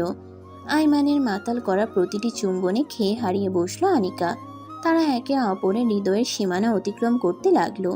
বিকালের মধ্যভাগ সময়ে নিস্তব্ধতা কক্ষে প্রেমের এই সফর যেন দুই নাদান চড়ুইয়ের আলিঙ্গনে আরো রঙিন হয়ে উঠল। ক্যালেন্ডারের পাতা উল্টাতে উল্টাতে জীবন থেকে 2 বছর পেরিয়ে গিয়েছে। 2 বছরে বদলে গিয়েছে অনেক কিছু। সময় সদা বহমান, কোনো শক্তি পারে না সময়কে ধরে রাখতে। হারিয়ে যাওয়া সব সম্পত্তি পুনরুদ্ধার করা সম্ভব, কিন্তু গত হয়ে যাওয়া সময়কে ফিরে পাওয়ার কোনো উপায় নেই। অন্ধকার না থাকলে আলোর যেমন কোনো মূল্য নেই, তেমনি অমঙ্গল না থাকলে মঙ্গলেরও কোনো অস্তিত্ব থাকতো না। সুখ দুঃখ, আলো অন্ধকার, মঙ্গল অমঙ্গল, এরা প্রত্যেকেই যেন একই বস্তুর এপিঠ ওপিঠ মাত্র। যেখানে অমঙ্গলের সূচনা সেখানেই মঙ্গলের আবির্ভাব। দুয়ের সংমিশ্রণে গড়ে ওঠে মানব জীবন। প্রকৃতির নিয়মে এ ধারা অব্যাহত প্রতিটি মানুষের জীবনে। আইমান অনার্স কমপ্লিট করে পড়াশোনার পাশাপাশি বাবার ব্যবসায়ী কাজে সাহায্য করছে। ময়ূরী কোর্স কমপ্লিট করে এখন চাকরির জন্য ইন্টারভিউ দিবে। আনিকা অনার্সে ভর্তি হয়েছে। ইন্টার শেষ করার পর থেকে শ্বশুরবাড়ি থাকে, অনুষ্ঠান ছাড়াই থাকে। সে ইচ্ছাকৃত থাকতে চায়নি, সবই আইমানের পাগলামোর জন্য। আইমানের এক কথা, আনিকার পরীক্ষা শেষ, তাই আইমানের সাথে শ্বশুরবাড়ি থাকতে হবে। রাশেদ বলেছেন আগে অনুষ্ঠান হোক, তারপর থেকে আনিকা এখানে থাকবে। আইমান মানতে নারাজ, বউকে কোনো মতেই বাবার বাড়ি রাখবে না। এ নিয়ে রাশেদ আইমানকে অনেক বকাঝকা করেছেন, তবে তাতে খুব বেশি লাভ হয়নি। আইমান রেগে মুখ ফসকে বলে ফেলেছিল, বিয়ে করেছি কি বউ ছাড়া থাকতে? আমার বউ আমার সঙ্গেই থাকবে। প্রতি উত্তরে রাশেদ পাল্টা বলার মতো কথা খুঁজে পাননি। মোম আগের তুলনায় অনেক ম্যাচিওর হয়ে গিয়েছে, তবে চঞ্চলতা কমেনি। আর না আগুনকে জ্বালাতন করতে ভুলে। এর কারণ আগুন এখনো আগের মতো মোমকে ধমকাধমকি করে, শাসন করে। সেজন্য মোম সর্বদা প্রস্তুত থাকে আগুনকে জ্বালাতে। আগুন তার নিজস্ব প্রফেশন নিয়ে দিব্যি আছে। আগুন এখন ভাড়া করা ফ্ল্যাটে থাকে না, তবে ফ্ল্যাট ছেড়েও দেয়নি, সেটা এখনো আছে। মোমকে নিয়ে নিজেদের আসল বাড়িতে ফিরে এসেছে। এখান থেকে মোমের কলেজে যেতে সুবিধাজনক। মোম থাকবে শ্বশুরবাড়ি আর আগুন থাকবে শ্বশুরবাড়ি, আর আগুন তার কোমল মতিকে ছাড়া একা একা ফ্ল্যাটে থাকবে, সেটা আজও সম্ভব? অগত্যা বউয়ের টানে আগুনও বাড়িতে থাকতে শুরু করেছে। মোম ছাড়া আগুন যেমন এক মুহূর্ত থাকতে পারে না, ঠিক তেমনই মোমও আগুনকে ছাড়া থাকতে পারে না। আগুনের নেশায় তীব্রভাবে আসক্ত হয়ে গিয়েছে। মোম বাবার বাড়ি যাওয়ার জন্য বায়না ধরে না। আগুন ছাড়া মোমের এক মুহূর্তও চলে না। মাঝে মাঝে আগুনের সাথে বাবার বাড়ি গিয়ে দেখা করে, আবার আগুনের সাথেই ফিরে আসে আগুন নামক স্বামীর সুখ নিরে। আজ আগুনের জন্মদিন উপলক্ষে শিকদার বাড়িতে সকাল থেকে আয়োজনের তোড়জোড় চলছে। শাশুড়ির থেকে যখন মোম শুনতে পেয়েছে আজ আগুনের জন্মদিন, তখন থেকেই আগুনকে সারপ্রাইজ দেওয়ার জন্য উঠে পড়ে লেগেছে। মোমের 16তম জন্মদিন, আগুন ওকে সারপ্রাইজ দিয়েছিল, তাই মোমও নিজের মতো করে তার মাস্টার মশাইকে সারপ্রাইজ দিতে চাইছে। মিনা রান্নাঘরে কাজ করছেন, মোম আনিকা তাকে হাতে হাতে সাহায্য করে দিচ্ছে। হরেক রকমের খাবারের আইটেম রান্না করা হয়েছে। আগুনের জন্য মোম নিজের হাতে পায়েস বানিয়েছে, অবশ্য শাশুড়ির সহায়তায়। রান্না করার বেশিরভাগ আইটেম মোম নিজে রেঁধেছে। খেতে কেমন হবে মোম জানে না, তবে রান্নাগুলো ভীষণ যত্ন নিয়ে করেছে। আনিকা মুরগির মাংস পানি দিয়ে ধৌত গরম করছে। মিনার দিকে একবার লক্ষ্য করে মোমকে উদ্দেশ্য করে বলল, ভাবি শুধু রান্না করলেই হবে? রাতের রোমান্টিক মুহূর্তের জন্য সারপ্রাইজ প্ল্যানিং করবেন না? মোম চুলার আঁচ কমিয়ে চোখ পাকিয়ে তাকায়। কণ্ঠ খাদে এনে মৃদু স্বরে ধমকে বলল, ভালো হচ্ছে না কিন্তু আপু, সম্পর্কে আমি তোমার ভাসুরের বউ, তাই আমার সঙ্গে হিসাব করে কথা বলবে, এসব কথা বলবে না। মোম বয়সে ছোট বলে আনিকাকে আপু বলে সম্বোধন করে। দুইজন বোনের মতো মিলেমিশে থাকে। আনিকা দুষ্টু কথা বলে মোমকে খোঁচাখুচি করে, কিন্তু মোম স্বভাবসুলভ চুপ থাকে। আনিকা ঠোঁট চেপে মিটিমিটি হেসে বলে, আমি জানি ঠিকই রাতে আগুন ভাইয়ার জন্য সারপ্রাইজ প্ল্যানিং করছো, কিন্তু আমার কাছে স্বীকার করতে চাইছো না। মোম কটাক্ষ করে বাঁকা হেসে বলল, তুমিও কম যাও না, সেদিন তো দেখলাম ড্রয়িং রুমে আয়মান ভাইয়ের সঙ্গে চিপকা চিপকি করছিলে, সেই হিসেবে আমি যা করি সকলের দৃষ্টিকোণের আড়ালে। মোমের মুখের উপর খোঁচা মারা কথায় নিমিষেই আনিকার হাস্যোজ্জ্বল মুখখানা চুপসে গেল। ও ভেবেছিল সব সময়ের মতো মোম এবারও চুপ থাকবে। মোম যে জায়গা মতো খোঁচাটা দিয়ে দিবে আনিকা সেটা ঘুণাক্ষরেও টের পায়নি। মাছের আষ্টে গন্ধে হঠাৎ মোমের গা গুলিয়ে উঠল। রান্নাঘরের বেসিনে গলগল করে বমি করে দিল। আনিকা খেয়াল করে চিৎকার করে ওঠে। চিৎকারের শব্দে মিনা ঘাড় ঘুরিয়ে মোমকে দেখে আঁতকে উঠলেন। তড়িঘড়ি করে এগিয়ে এসে মোমকে আগলে ধরলেন। মোমের শরীর টলছে, চোখ দুটো ঝাপসা হয়ে আসছে, হাত পা অবশ অবশ লাগছে। মোম টিকতে না পেরে শাশুড়ির উপর ঢলে পড়ল। পানির কণা চোখে মুখে পড়তেই মোম পিটপিট করে তাকায়। মাথাটা ভার ভার লাগছে। মিনা রান্নাঘরের চেয়ার এনে মোমকে বসিয়ে দিয়েছেন, মাথায় তৈল পানি দিয়ে দিচ্ছেন। আনিকা ফ্লোরে বসে মোমের হাতের তালু ঘষছে। ময়ূরী প্রেশার চেক করছে। মিনা অস্থির গলায় শুধালেন, তোমার শরীর খারাপ, আমাকে বলনি কেন? হঠাৎ কি হলো তোমার? ঠিকমতো খাওয়া দাওয়া করছো না নাকি? ময়ূরী ফট করে উচ্ছ্বসিত কণ্ঠে হাস্যোজ্জ্বল মুখে বলে, মা, আমার মনে হচ্ছে বাড়িতে নতুন সদস্য আসতে চলেছে। ময়ূরীর কথার মানে মোম বুঝতে পারল, তবে মোমের মাঝে কোনো হিলদোল দেখা গেল না। মুখবিবর স্বাভাবিক রেখে শান্ত কণ্ঠে জানালো, তেমন কিছু না, বছরখানেক আগে মাস্টারমশাইয়ের সঙ্গে ওনার কলেজের অনুষ্ঠানে গিয়েছিলাম, তখনও এরকম বমি হয়েছিল। কালকে রাতে খাইনি, সকালে অল্প সেমাই খেয়েছিলাম, হয়তো খালি পেটে মিষ্টি খাবার খাওয়ায় বমি করেছি। ময়ূরী জোহরি চোখে মোমের আপাত মস্তক পর্যবেক্ষণ করলো। চোখের দিকে চেয়ে সন্দেহী গলায় প্রশ্ন করলো, তোমার লাস্ট পিরিয়ড ডেট কবে ছিল? মোম লজ্জা পেল, আর চোখে শাশুড়ির দিকে তাকায়। মিনা ওর দিকেই তাকিয়ে আছেন। মোমের নিশ্চুপতা কাটিয়ে মিনা অধৈর্য সহিত উদ্বিগ্ন কণ্ঠে বললেন, চুপ করে আছো কেন? ময়ূরী যা জানতে চাইছে উত্তর দাও। মোম মাথা নিচু করে মিনমিন করে বলল, গত 2 মাস যাবৎ পিরিয়ড মিস হচ্ছে। ময়ূরী ব্যগ্র কদমে তুরন্ত ছুটল নিজের কক্ষে। ওয়ার্ড্রোব হতে একটা কিট নিয়ে ব্যস্ত কদমে পুনরায় রান্নাঘরে এলো। হসপিটালের একজনের জন্য ভালো ব্র্যান্ডের কিট নিয়ে এসেছিল, কালকে তাকে দেওয়ার কথা, কিন্তু আজকে এটা দ্বারা বাড়ির লোকের কাজ সারবে। আগুনের বেডরুমে একরাশ অস্থিরতা নিয়ে 3 মানবীয় নারী অপেক্ষা করছে। মোম ওয়াশরুমের দরজা খুলে গুটি গুটি পায়ে এগিয়ে আসলো। কিটটা ময়ূরীর হাতে দিল। মোমের কেমন যেন লাগছে। ময়ূরী তীক্ষ্ণ দৃষ্টিতে কিটের স্পষ্ট লম্বালম্বিভাবে 2টো দাগ লক্ষ্য করে উৎফুল্লতা সমেত চিৎকার করে ওঠে, ভাবি প্রেগনেন্ট। রুমের মধ্যে যেন ছোটখাটো একটা ব্লাস্ট হলো। মোম চমকে উঠে, আবেগে চোখ দুটো জ্বলে টয়টম্বুর হয়ে গিয়েছে। আনিকা লাফিয়ে উঠল। মোমকে আলিঙ্গন করে শুভেচ্ছা জানালো আনিকা। ময়ূরী, মিনা খুশিতে গদগদ হয়ে মোমকে জড়িয়ে ধরে কপালে ধীর চুমু এঁটে দিলেন। কত বছর পর শিকদার বাড়িতে নতুন সদস্য আসতে চলেছে। মাথায় হাত রেখে মুচকে হেসে মিনা বললেন, আমরা যে কি আনন্দ হচ্ছে বলে বোঝাতে পারবো না। সদা সুখে থাকো মা। আচ্ছা। মোম ঠোঁট চেপে কান্না আটকে ধীর গলায় বলল, মা, আপনার ছেলেকে কিছু বলবেন না, আমি নিজে তাকে খবরটা দিতে চাই। মিনা সম্মতি প্রকাশ করলেন। মোমের হাত ধরে মাথার নিকট চিন্তিত ভঙ্গিতে বসে রয়েছে আগুন। আজ কলেজ থেকে ফিরতে দেরি হয়েছে। বাড়িতে আসতেই আনিকা দরজা খুলে দিয়েছে। নিজের মধ্যকার উত্তেজনা দমিয়ে রাখতে না পেরে গড়গড়িয়ে বলে ফেলেছিল মোম খুব অসুস্থ। ভাগ্যিস আর কিছু বলেনি, ব্যাস তখন থেকেই মোমের পাশে ঘাপটি মেরে বসে আছে। মোমের অসুস্থতার কথা শুনতেই আগুনের বেগতিক অস্বাভাবিক অবস্থা। বক্ষ স্পন্দনে কেমন চিনচিনে ব্যথা অনুভব করছিল। সুস্থ সবল বউ বাড়িতে রেখে গিয়েছিল, আর এসে দেখে বউ অসুস্থ। সেটা কি আগুনের সহ্য হয়? মোমের বিরক্ত লাগছে এভাবে গা ঘেঁষার মানে কি? কলেজ থেকে এসে ফ্রেশ হয়নি, এমনকি খায়নি, পোশাক চেঞ্জ করেনি। সন্ধ্যা হয়ে গিয়েছে, আর এই লোকের সেদিকে কোনো খেয়াল নেই। বাড়ির সদস্যরা কি ভাবছে? নিশ্চয়ই আগুনকে বউ পাগল ভাবছে। কিন্তু মোম তো লজ্জা পায়। মোমের গালে হাত রেখে মায়াভরা চাউনি নিক্ষেপ করে আগুন উদ্বিগ্ন কণ্ঠে শুধালো, কোথায় কষ্ট হচ্ছে? অসুস্থ হয়েছো কিভাবে? বেশি খারাপ লাগছে? মোম গাল হতে হাত সরিয়ে দিল। তিরিক্ষি মেজাজ নিয়ে মৃদু স্বরে চেঁচিয়ে বলল, আমার কিছু হয়নি, একদম ঠিক আছে, যান গিয়ে ফ্রেশ হয়ে খেতে আসুন। চিন্তা হচ্ছে আমার। মোম হতাশ কণ্ঠে বলল, বললাম তো ঠিক আছে, আপনি তো ব্যস্ত হবেন না, কথা শুনেন না কেন? মোম ঠেলে ঠুলে আগুনকে ওয়াশরুমে পাঠিয়ে দিল। আগুন ঝটপট ফ্রেশ হয়ে খাওয়া দাওয়া করে মোমের পাশে এসে শুয়ে পড়ল। টেবিলে একসাথে এত এত খাবার আইটেম দেখে আগুন ভীষণ অবাক হয়েছিল। তাও সবগুলো আগুনের পছন্দের খাবার, তবে বেশি খাটেনি, ভেবেছে হয়তো এমনি এত রান্না করেছে। খাবার মজা হওয়ায় আগুন তৃপ্তি সহ পেট ভরে খেয়েছে। ক্লান্ত থাকায় কখন যে চক্ষু জোড়ায় তন্দ্রা লেগে গিয়েছিল আগুন টেরি পায়নি।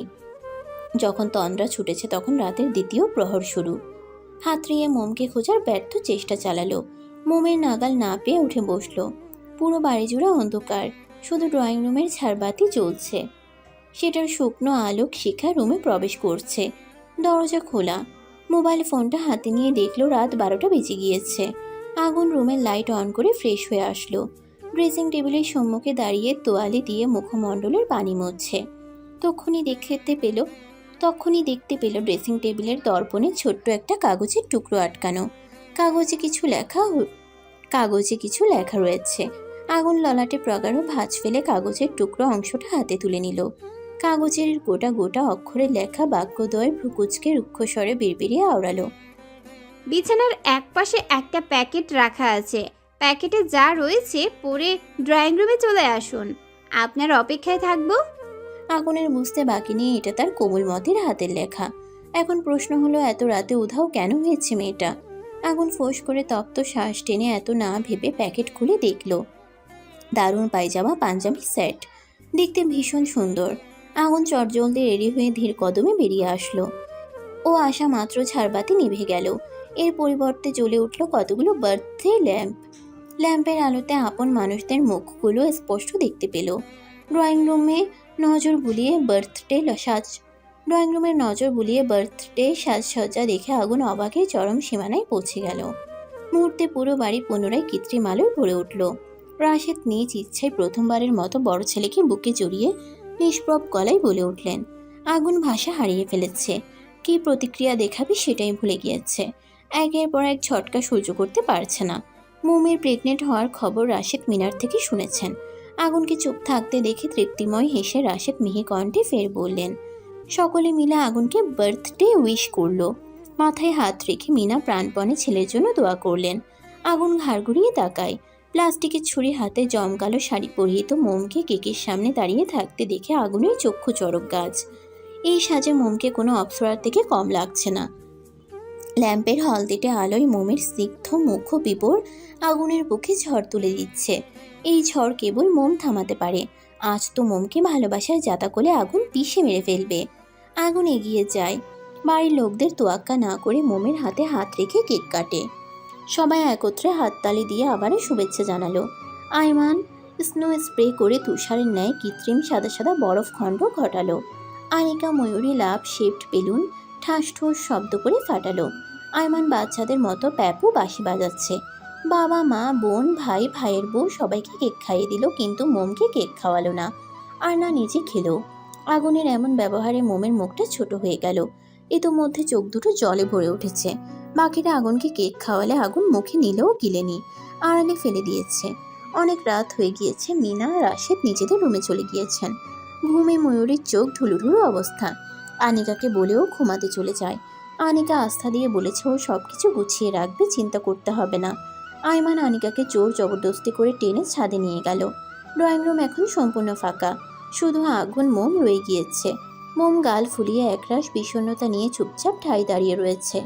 আগুন এগিয়ে আসে, মোম ছিটকে দূরে সরে যায়। আগুন কোমর টেনে কাছে নিয়ে আসে। কেকের ছোট একটা টুকরো উঠিয়ে মোমের মুখে লাগিয়ে দেয়। মোমকে কিছু বুঝে ওঠার পূর্বাভাস না দিয়ে আচমকা মোমের ঠোঁটে ঠোঁট মেশায়। খোলা আকাশে উজ্জ্বল মিটিমিটি তারকারা জ্বলজ্বল করছে। রাতের আকাশে তারার সৌন্দর্য যেন এক অপার্থিব স্বপ্নের মতো। চারপাশ যখন ঘুমিয়ে আচ্ছন্ন হয়ে পড়ে তখন আকাশে অগণিত তারারা ঝিকমিকি করে জ্বলে ওঠে, যেন অন্ধকারের চাদরে ছড়িয়ে থাকা মুক্তরাশি। ঝলমলে তারাগুলো কখনো ছোট কখনো বড় দেখায়, কিছু উজ্জ্বল কিছু ম্রিয়মান। ছাদের উপর দাঁড়িয়ে এই তারা ভরা আকাশের নিচে সময় কাটানো মানেই এক অদ্ভুত শান্তি অনুভব করা। ছাদে আসা মাত্র আনিকা ঝাড়া মেরে হাত ছাড়িয়ে নিল।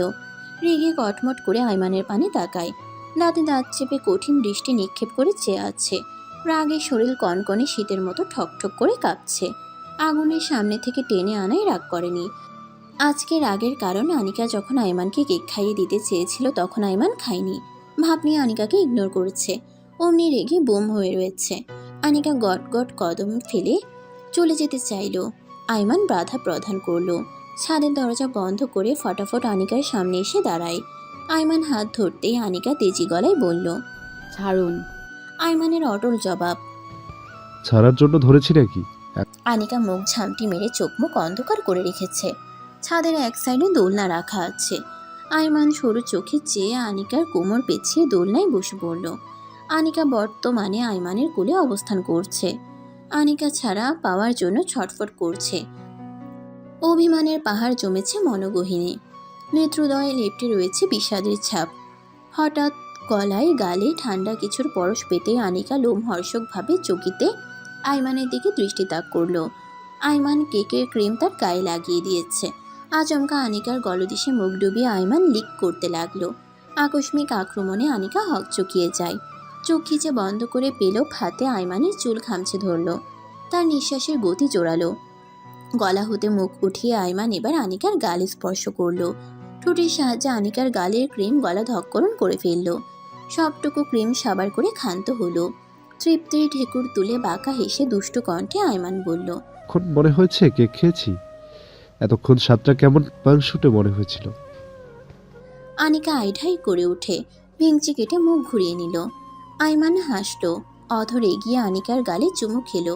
কোমরে আরো শক্ত করে ধরে চাপ প্রয়োগ করে কাছে নিয়ে আসলো। আনিকার মুখ এদিকে ঘুরিয়ে স্ল্যাশ স্বরে বলল, কেক খেয়েছি তো, তোমার থেকেই খেয়েছি। আশা করি এবার সব অভিমান বিলীন হয়ে গিয়েছে। আনিকা লজ্জা পেয়ে মাথা নিচু করে নিল। কিঞ্চিত মুচকি হেসে কটাক্ষ করে বলল, অসভ্য বেহায়া নির্লজ্জ কথা নেই আপনার সাথে। উন্মুক্ত গগনের নিচে দম্পতি নৈশব্দের দীর্ঘ সময় শ্বাস প্রশ্বাস ব্যতীত কোনো কিছু শব্দ শোনা যাচ্ছে না। হয়তো দূর হতে শব্দ ভেসে আসছে, কিন্তু দম্পতির কর্ণধার হয়নি। আইমানকে মনও দেখে আনিকা মনটা খারাপ হয়ে গেল। আইমান কি কষ্ট পেল? কোনো শব্দ কেন পাচ্ছে না আনিকা? আইমানের খোঁচা খোঁচা দাড়িযুক্ত গালে আনিকা গাল ঘুষে মিহিস্বরে বলল, আপনার কথায় আপনার মাথায় লেগেছে, দুঃখিত। আইমান চোখ তুলে চায়। আনিকার কপালে প্রগাঢ় চুমু বসিয়ে থমথমে গলায় বলে, তোমার কোনো কিছুই আমার খারাপ লাগে না, তাহলে কথায় কেন খারাপ লাগবে? আনিকা আটঘাট বেঁধে আরো জড়সড় হয়ে আইমানের কোলে বসে থাকে। গালে এক হাত ছুঁয়ে চুপচাপ আইমানকে দেখতে থাকলো। আনিকার বুকে মাথা রেখে আইমান আবেগ সমেত ভরাট কণ্ঠে বলে, এই শ্যামকন্যা, কি আছে তোমার মাঝে যার দরুন তোমার প্রতি আমার নেশা দিন দিন বেড়েই চলেছে? আহামরি সুন্দরী রমণী তুমি তো নও। তাহলে আমি কেন দেশের সাদা চামড়ার মেয়েদের রেখে বারংবার তোমার ওই কাজল কালো চোখের মায়ায় আটকে যাই? তোমার শরীরের গন্ধ না পেলে ইদানিং শ্বাসকষ্ট শুরু হয়ে যায়, বুক ধরফর করে। এমন কেন হয় বলতে পারো? আনিকা টলমল নয়ন জোড়া মেলে প্রশান্তে নিঃশ্বাস ছাড়ল। মুখটা আরো কাছাকাছি নিয়ে ছোট করে উত্তর দিল, আপনি শুধু আমাতে আটকাবেন, আমার জন্য পাগলামো করবেন।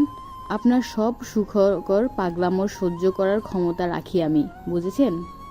আইমান ঠোঁট এড়িয়ে এক পেশে হাসল। প্রতি উত্তরে আলতো করে আনিকার চোখের পাতায় চুমু খেলো। বেহায়া ওষ্ঠ ছুঁয়ে দিল গাল। হাতের বিচরণ অঢেল রইল।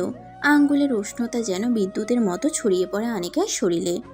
আনিকা চোখ বন্ধ করে অনুভব করে সেই মুহূর্তের জাদু। আইমানের ঠোঁট আলতোভাবে ছুঁয়ে যায় আনিকার ঠোঁটে। প্রথমে হালকা স্পর্শ, তারপর ধীরে ধীরে গভীর হয়ে ওঠে। চুমুর সেই স্পর্শে সময় যেন থমকে যায়। আনিকার হৃদস্পন্দন বেড়ে যায়। তার হাত মুঠো করে আইমানের শার্টটি আঁকড়ে ধরে। আইমানের হাত আনিকার ঘাড়ে চলে আসে, তাকে আরও কাছে টেনে নেয়। হাওয়ার মৃদু শীষ, রাতের তারাদের ঝিকিমিকি, সব যেন তাদের এই মুহূর্তে সাক্ষী হয়ে দাঁড়িয়ে থাকে। ঠোঁট ছেড়ে আনিকার থুতনিতে চুমু দিয়ে আইমান তাকে শক্ত করে জড়িয়ে ধরল। দুজনের চোখে একরাশ ভালোবাসা, ঠোঁটে এক অদ্ভুত স্মিত হাসি। আইমান আনিকার হাতের উল্টো পিঠে চুমু খেয়ে বলল। আনিকা একটু লজ্জা পেয়ে মুখ ঘুরিয়ে নেয়, আর এই লাজুক হাসিটাই আইমানের মন ভরে দেয় আনন্দে। আইমান আনিকার মাথায় চুমু খেয়ে চুলে হাত বুলিয়ে বলে, তুমি জানো, এই রাত, এই আকাশ সবকিছু তোমার মতোই সুন্দর। বেশি বেশি বলে ফেলেছেন। একদম না, আমার ডার্লিং অলওয়েজ চমৎকার একজন রমণী, আমার ব্যক্তিগত শ্যামকন্যা। সময় যদি এখানে স্থির হয়ে যেত, এই রাত যদি কখনো শেষ না হতো। তুমি পাশে থাকলে রাত আমার দিনের মতো আলোয় ভরে ওঠে। আমার জোনাকি পোকা তুমি। আনিকা আইমানের বাহু আঁকড়ে ধরে মিহি কণ্ঠে বলল, ছাদের মধ্যে এই তারাভরা আকাশের নিচে সময় কাটানোর মানে এক অদ্ভুত শান্তি অনুভব করা। মনে হয় আকাশের প্রতি এই তারারা আমাদের হাজারো গল্পে জানে, কখনোই আনন্দের, কখনো বিষাদের। আর তারারা চুপচাপ থেকে আমাদের মনের স্বপ্ন বুনো যায়। আইমান ঝুঁকে আসে, আনিকার কানের লতিতে চুমু খায়, কণ্ঠে আবেগ আকুলতা ঢেলে হিসিয়ে বলে, তোমার ভাসুর বাবা হয়ে যাচ্ছে, আমি কবে বাবা ডাক শুনতে পাবো? আনিকার লজ্জায় হাঁসফাঁস লাগছে। দন্তপাটি দিয়ে আইমানের বুকে কামড় বসিয়ে দিল, কনুই দিয়ে পেটে গুঁতা মারল, তবে কোনো প্রতিক্রিয়া দেখালো না। চোখ বন্ধ করে আইমানের বুকের সঙ্গে মিশে রইল। আইমান ঠোঁট কামড়ে হাসে। আনিকার অগোছালো চুলের ভাঁজে পরপর কয়েকটা চুমু খেলো। মুগ্ধতা সমেত পুনরায় একই ভঙ্গিতে ফিসফিস করে বলল, আমাদের প্রেমময় উন্মাদনা ভালোবাসার সফর শেষ হবার নয়। প্রতিটি স্মৃতি আমাদের হৃদয়ের উপন্যাসের প্রতিটি অধ্যায়ের পাতায় লিপিবদ্ধ হয়ে থাকবে চিরকাল। শুভ্রতার আভায় মোড়ানো আমাদের এই পথ চলা সময়ের পরিসীমা অতিক্রম করে চিরস্থায়ী হবে। শুরুতে যেমন মায়াবী ছিল আমাদের ভালোবাসার গল্প, শেষেও তেমনই অনন্ত থাকবে তার সৌন্দর্য। আমাদের পথ চলার ধ্রুবতারা হয়ে থাকবে বিশ্বাস, একসাথে থাকার প্রতিশ্রুতি, যেখানে সমাপ্তি বলে কিছু নেই, আছে শুধু ভালোবাসার অবিরাম স্পর্শ, যার শুরু তো আছে তবে শেষ নেই। সাদা লাইটের আলোতে বদ্ধ কক্ষে মোমের দুহাত বিছানার সঙ্গে চেপে ধরে তার উপর ঝুঁকে রয়েছে আগুন। মোমের চক্ষুদয় বড় বড় করে চেয়ে আছে। আগুন পলকহীনভাবে চোয়াল শক্ত করে তাকিয়ে আছে। মোম বুঝতে পারছে না আগুন এমন করছে কেন। দীর্ঘক্ষণ একই অবস্থায় থাকায় মোমের ঘাড় ব্যথা করছে। মাথার নিচে বালিশ নেই, আগুন ওকে নড়তে দিচ্ছে না। মোম বৃথা চেষ্টা করে আগুনকে ঠেলে সরিয়ে দিতে চাইল, কিন্তু সক্ষম হলো না। মোম বিরক্ত চাউনি নিক্ষেপ করে বলে, কি দেখছেন? আগুন ভ্রুকুচকে গম্ভীর কণ্ঠে বলল, দেখছি আবার কোমলমতি কত বড় হয়ে গেল। মানে? আগুন মোমের বুকে ঠোঁট ছুঁয়ে ধীর গলায় বলল, মানে বেশি বেশি আদর করার জন্য পারফেক্ট বয়স হয়ে গিয়েছে। মোমের শরীর শিউরে উঠল। একটু নড়ার চেষ্টা করলেও বিশেষ লাভ হয়নি। মানুষটার বলবান শরীর বালিশের মতো ঠেসে রেখেছে তাকে। চটফটিয়ে বলে উঠল, এরকম করছেন কেন সরুন? আগুন সরল না, নড়লও না। একই রকম গায়ের সাথে মিশে থেকে শুধালো, আজকে রান্না করেছে কে, তুমি? মোম ছোট করে বলল, হ্যাঁ। আমার জন্মদিনের সারপ্রাইজ দেওয়ার প্ল্যান কি তুমি করেছো? জি।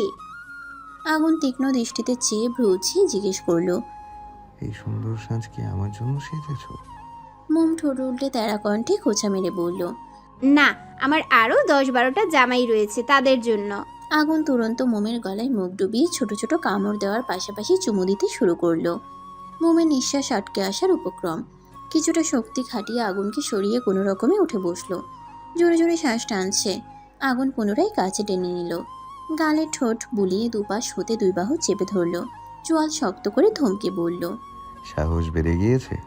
মোম পলক ঝাপটিয়ে সরল গলায় বলল, তাহলে প্রশ্ন কেন করছেন কার জন্য সেজেছি? আপনি ছাড়া আর কার জন্য সাজবো? আগুন চক্ষু হাসলো। মোমের রক্ত জবা নিচের ঠোঁট কামড়ে ধরল। ঠোঁটে ঠোঁট রেখে নেশাক্ত কণ্ঠে বলল, আমি তো পাগল হয়ে যাচ্ছি কোমলমতি। এখন এর থেকে পরিত্রাণের উপায় কি? মোম ঠেলে আবারও সরিয়ে দিল। তাকায় আগুনের আদলে। তার ঠোঁটে দুর্বোধ্য হাসি, নিঘোর চাউনিতেও তাই। ঝট করে এক টান মারল। উত্তাল ঢেউয়ের ন্যায় বুকের মধ্যে এসে আশ্রে পড়ল মোম। হকচকানো দৃষ্টি তুলতেই আগুন ভ্রু নাচালো। খবরদার, আমার থেকে বিন্দু পরিমাণ দূরে যাওয়ার চেষ্টাও করবে না। একটু থেমে লম্বা শ্বাস টেনে ব্যগ্র গেলায় ফের বলে, তোমার সারপ্রাইজে আমি অ্যাপ্রিসিয়েট হয়েছি, আমার তো উচিত তোমাকে কিছু দেয়া। মোম চওড়া হাসি উপহার দিয়ে বলে, আমার আর কিছু চাই না, এই পর্যন্ত আপনি অনেক দিয়েছেন, সেগুলো নিয়েই আমি সন্তুষ্ট। আগুনের কণ্ঠে নিপাত জেদ। আমি দিবই। কি দিবেন? আমার ভালোবাসা। মোম লজ্জায় নুয়ে গেল। আড়ষ্টতায় ক্ষুদ্র সত্তা বোধ হলো। জিভ ধারা ঠোঁট বিচিয়ে মিনমিন স্বরে বলল, আমার আপনাকে কিছু বলার আছে। মোমের ঘাড়ের চুলগুলো অন্য পাশে নিয়ে উন্মুক্ত ঘাড়ে আগুন উষ্ণ অষ্টপুট চেপে ধরল। লম্বা শ্বাস টেনে মেয়েলি শরীরী ঘ্রাণ নাসার অন্ধ্রে লুফে নিল। সে তাই ঘন ঘন চুমু খাচ্ছে, অধর দ্বারা স্লাইড করছে অবলীলায়। মোমের শরীর দুলে উঠল।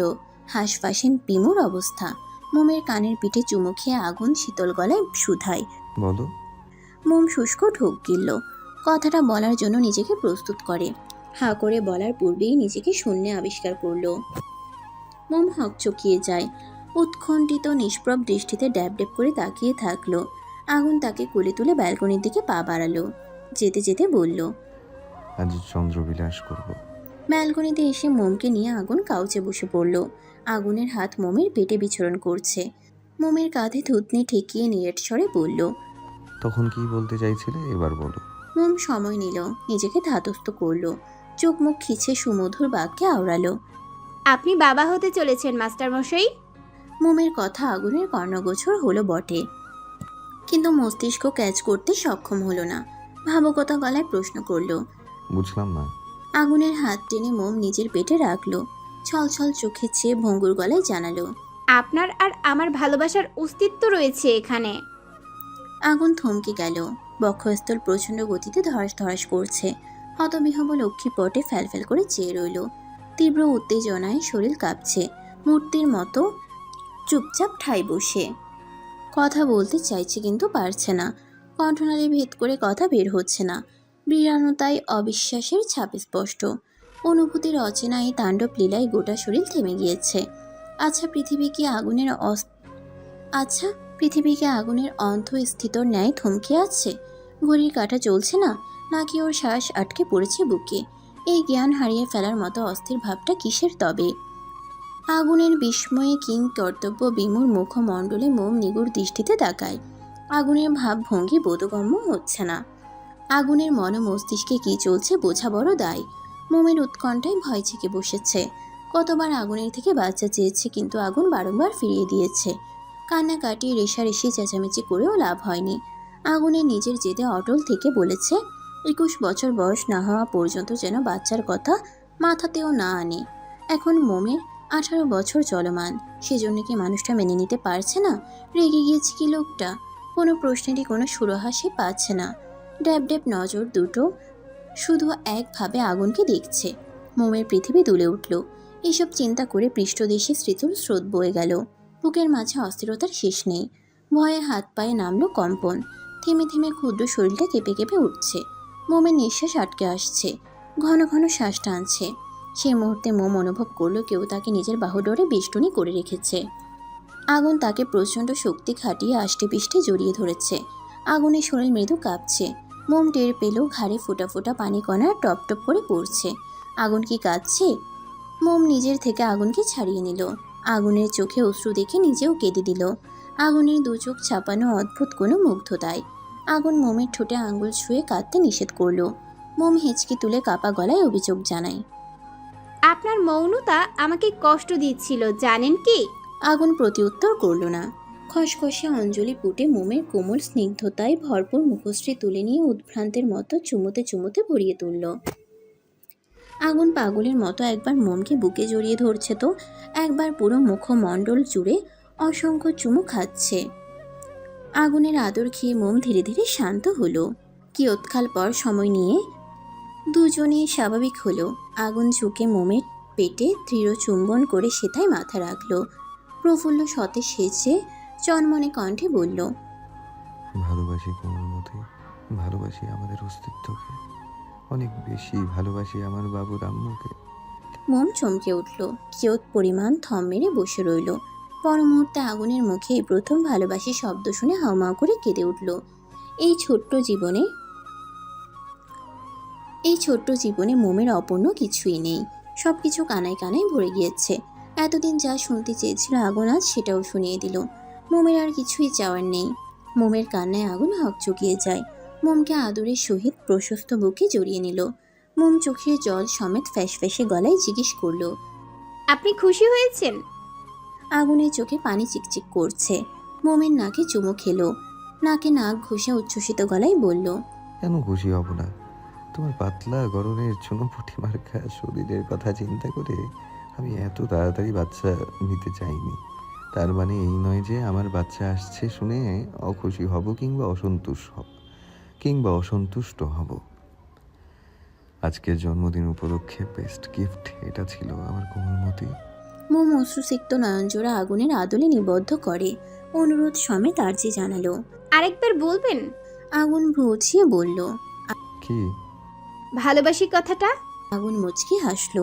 মোমের গলায় চুমু খেয়ে শীতল গলায় বলে উঠল। ভালোবাসি। মোম চোখ বুঝে ফেলল। প্রশান্তি হেসে ফের চোখ মেলল। খেয়ে হারিয়ে আগুনের মুখটা নরম তুলতুলে হাতে তুলে নিল। পদ্মকুড়ির ন্যায় নাকে টুপটাপ বৃষ্টির মতো চুমু খেলো। পদ্মকুড়ির ন্যায় লাল অধরজোড়া এগিয়ে আগুনের গালে কপালে নাকে টুপটাপ বৃষ্টির মতো চুমু খেলো। আগুন হতভম্ব হয়ে নেত্রদয় বড় বড় করে ফেলল। আগুনের বেসামাল তীক্ষ্ণ দৃষ্টিতে মোমের সম্ভূতি ফিরল। নিজের কাজে নিজেই লজ্জায় আড়ষ্টতায় আটকে পড়ল। সরে আসতে নিতে আগুন বলিষ্ঠ হাতে উদরে চাপ প্রয়োগ করে কাছে টেনে নিল। আগুনের কোটরে বিষ মেশানো মাদকতা, যা দেখে মোমের দেহের সমস্ত শিরায় অবধি রক্ত সঞ্চালন বন্ধ হওয়ার উপক্রম। মেয়েটা বেশিক্ষণ ওই নেশালো চোখে চোখ রাখতে পারল না। চট করে নামিয়ে নেয় নিচ্ছে। খুব কষ্টে মুখ খোলে। এভাবে তাকাবেন না, ধ্বংস হয়ে যাবে। মোমের ঠোঁটে শব্দ করে চুমু খেয়ে নেশাক্ত আবেগীয় গলায় আগুন বলল। ভালোবাসার ধ্বংসে কেউ ধ্বংস হয় না, জানোই তো।